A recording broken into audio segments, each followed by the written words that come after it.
안녕하십니까. 인문학연구소 인현입니다.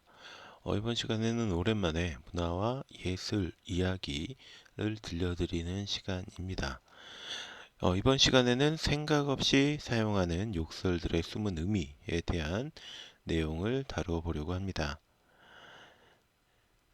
차를 두고 대중교통을 이용해서 마을버스, 지하철, 시내버스로 출퇴근하기 시작한 지가 약 1년 정도가 되어 갑니다. 그러다 보니 차로 출퇴근할 때는 보지 못하고 듣지 못했던 것들을 참 다양하게 보고 듣게 되는데 그 중 하나가 사람들 간의 대화입니다. 특히 요즘 학생들을 보면 어디서 배웠는지 궁금할 정도로 다양하고 화려한 욕을 자주 사용하더라고요. 아니, 욕이 아니라 그냥 종결 어미로 사용되는 느낌까지 들고는 하는데 이건 남녀를 구분하지 않습니다. 대부분은 신체의 특정 부위나 동물에 빗대는 것들로 사람에 대한 심각한 비하가 들어 있습니다. 물론 대체 저게 무슨 뜻인지 모르겠다 싶은 그런 비속어들도 다수 섞여 있는데 가끔은 저 친구들이 저 말이 얼마나 무서운 저주인지 알고 사용하는 걸까라는 생각이 들기도 합니다. 신종 욕설이나 비속어를 제외하고 고전적인 욕설들은 대부분 조선 시대를 그 기원으로 잡을 수 있습니다. 당시에는 주로 형벌과 관련된 욕이 주를 이루었습니다. 가장 잔인하고 끔찍한 것이 바로 국가에서 내리는 벌이었기 때문인데요. 태형, 회초리형, 장형, 곤장형, 도형, 징역형, 유형, 유배형, 참형, 사형 등의 5가지 형벌이 대표적이었습니다. 고전적인 욕 중에서 흔히 치도곤을 놓을 놈이라는 욕이 있는데 이것이 바로 5가지 형벌 중에서 장형과 연결된 욕입니다. 장형이란 죄수를 형대에 묶어놓고 하의를 내려서 엉덩이를 노출시킨 다음에 엉덩이를 한 대씩 때리면서 세는 형벌로서 태형이 회초리로 때린다면 장형은 몽둥이로 때리는 정도의 차이가 있습니다. 그리고 치도고는 조선 후기에 들어서 나타난 것으로 장형의 몽둥이보다 크고 넓적한 것을 사용한 형벌이었죠. 우리가 영화나 드라마를 보면 죄인들에게 곤장을 치는 장형을 내리는데 벌에 따라서 그 두께가 달라진다고 합니다. 치도고는 이런 장형 중에서 가장 두껍고 단단하고 큰 몽둥이를 사용해서 사람을 치는 것이었어요. 사극에서처럼 곤장 100대 뭐 이렇게 맞는 경우엔 거의 죽는 경우가 대부분이었고요. 즉 막다가 죽으면 사형이 되는 거고 살아남으면 장형이 되는 희한한 형태의 형벌이었던 거죠. 그러니 치도곤을 놓을 놈이란 뜻은 풀이하자면 이 맞아 죽을 놈이란 의미인데 농담이 아니라 진담으로 퍼붓는 악담이라는 점에서 살벌한 욕이라고 할 수 있습니다. 요새 우리가 욕이라고 쳐주지도 않는 젠장 혹은 젠장할 역시 그 숨은 의미는 무시무시합니다. 이 욕은 제기, 난장맞을 에서 원형을 찾을 수 있는데 여기에 나오는 난장은 형벌보다는 고문이라고 해야 더 적합할 정도로 끔찍한 것입니다. 형을 집행하는 방법이 신체 부위를 가리지 않고 몽둥이로 여러 명이 죄인을 난타하는 것이기 때문입니다. 이 벌은 치도곤보다 목숨을 잃을 확률이 훨씬 높았고 지나치게 잔인했습니다. 세종, 중종, 영조 등의 임금들이 난장을 금지하는 금지령을 내렸을 정도였죠. 하지만 국가에서 금했다고 해도 지역 단위 혹은 가족 단위에서는 그 명맥을 꽤 오랫동안 유지를 했는데 대표적인 변형이 바로 멍석마리입니다.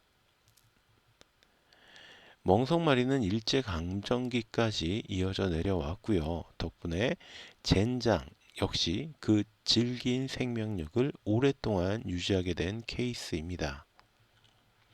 젠장처럼 혼잣말로 내뱉곤 하는 우라질 역시 죄인과 관련된 욕설입니다. 우라질은 조선시대에 죄인들을 묶던 오랏줄, 요새는 우리가 흔히 포승줄이라고 하는 이 오랏줄을 의미하는 말인데요.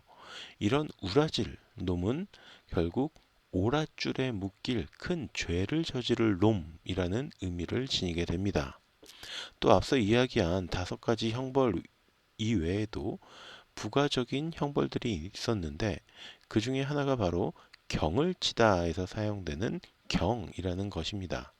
흔히 경이라는 말이 조금 혼동되기도 하는데 이 뒤의 경은 밤 12시에 울리는 북소리인 인정, 즉 통금을 알리는 북소리가 울린 뒤에도 길에 돌아다니는 사람이 있을 경우에 수락군이 순포막, 그러니까 일종의 지구대로 데려가서 조사를 하고 죄가 없을 경우에는 파루, 그러니까 통금을 해제하는 종소리가 울리면 풀어주는 그런 형벌 중에 하나고요. 그래서 요즘으로 표현하자면 구치소 혹은 지구대에서 하룻밤 동안 구금되는 정도를 의미하는 것이 경을 치다 였습니다.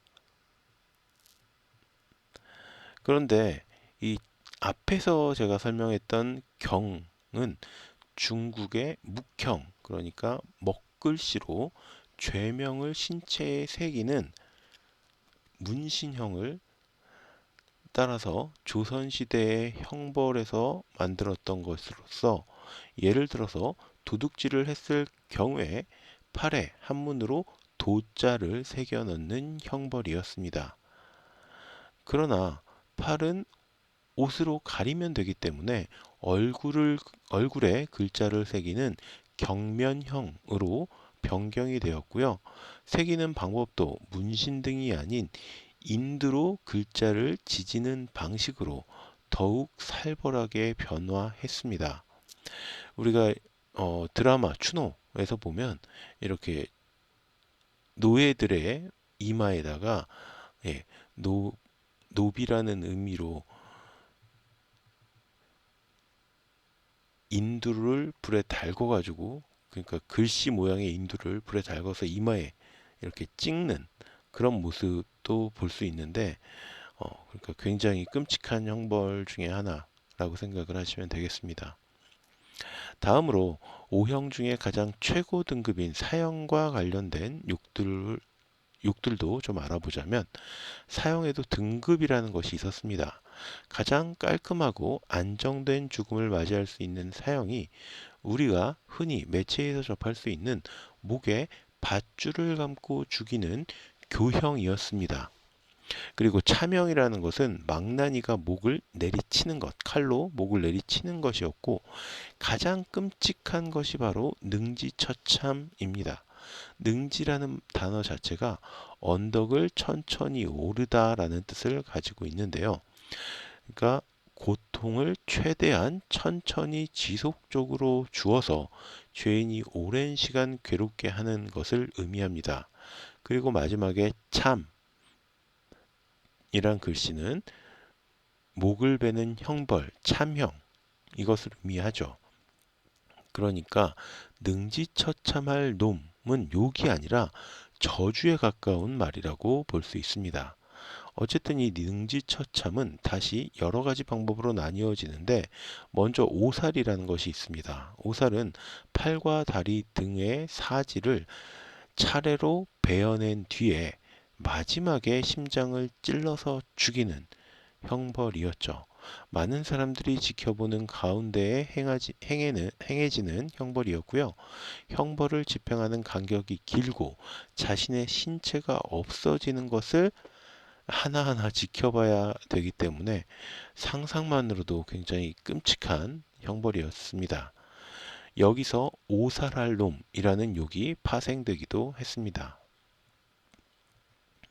시체를 도륙내는 육시라는 것도 있었는데 무덤에 얌전히 묻혀있던 시신을 꺼낸 다음에 팔, 다리, 몸 여섯 조각으로 나누는 것으로 이른바 사람의 몸을 말 그대로 토막내서 죽이는 것이었습니다. 육실할 놈이라는 욕도 여기에서 나온 것이죠. 여기에서 사람들이 한 가지 혼동하는 것이 바로 능지처참형을 거혈형으로 헷갈리는 부분입니다. 거혈형은 죄인의 팔과 다리를 각각 말 또는 소에 묶은 뒤에 서로 다른 방향으로 달리게 만들어서 말 그대로 찢어 죽이는 형벌인데, 능지처참이 지나치게 잔인하다 하여 조선시대에도 실제로 능지처참과 거열령은 혼용되어 사용되기는 했습니다. 개인적으로는 어느 쪽이 더 잔인하고 말고가 없을 정도로 둘 모두가 굉장히 끔찍한 그런 사용 방법이라고 생각됩니다. 또 형벌과는 관계가 없이 성적 비하의 의미로 사용되는 욕설들도 있는데, 가장 대표적인 것이 18놈, 18년입니다. 이 경우 학자들에 따라서 해석이 조금씩 달라지기는 하는데, 개인적으로 가장 공감이 가는 것은 남성의 경우 씨를 팔 놈, 즉 시네리라는 의미의 욕이 된다라는 것입니다. 우리가 흔히 씨바지는 옛날에 그 영화를 통해서 어느 정도 좀 알고 있는데, 시네리는 씨바지와 반대로 남성이 여성에게 돈을 받고 정자를 제공하는 역할을 하는 것을 말합니다. 물론 씨바지나 시네리는 조선의 전통과는 전혀 상관없는 것으로 많은 사람들이 오해하고 있는 부분이기는 합니다. 다만 시팔롬의 경우는 이처럼 남창과 비슷한 의미로 돈 때문에 자신의 정자를 파는 놈이라는 욕설이 되었다라는 학설이 있다라는 정도를 설명드리는 것입니다. 또 반대로 여성의 경우에 시팔년은 십할년에서 유래되었다라고 보는 학설이 더 우세한 편인데요. 남성의 경우와 같이 난자를 팔 여성이라는 의미로 일종의 씨바지를 의미한다고 보는 사람들도 있는데, 십할년으로 해석하는 경우가 더 많습니다. 십이라는 건 성교를 의미하는 말로 해석하자면 성교를 할 여자 라는 뜻이 됩니다. 이게 현대에 와서는 뭐 욕이라고 하기도 참 애매해지긴 했지만, 과거에는 18 여성이나 10한 여성 모두 꽤 심각한 의미의 욕설로 받아들여졌습니다. 세월이 흐르고 최소한 우리나라에서는 이런 형벌들이 모두 사라졌습니다. 그럼에도 불구하고 이런 욕들은 여전히 우리 생활 속에 섞여 있죠. 만약 욕을 하고 싶은 생각이나 그런 상황이 된다면 각각의 이 욕들이 얼마나 무서운 뜻을 가지고 있는지 다시 한번 떠올려 보는 것은 어떨까라는 생각이 듭니다. 그러면 좀 더 바르고 고운 언어 습관으로 이어질 수 있을 것이고요. 이것은 자신의 품격을 높이는 길이 될 것이다 라고 생각합니다. 그럼 오늘 시간 여기서 마치도록 하고요. 저는 다음 시간에 또 다른 컨텐츠로 찾아뵙도록 하겠습니다. 오늘 제가 들려드린 이야기가 여러분의 흥미와 호기심을 만족시켜 드렸다면 구독과 좋아요도 부탁드립니다. 감사합니다.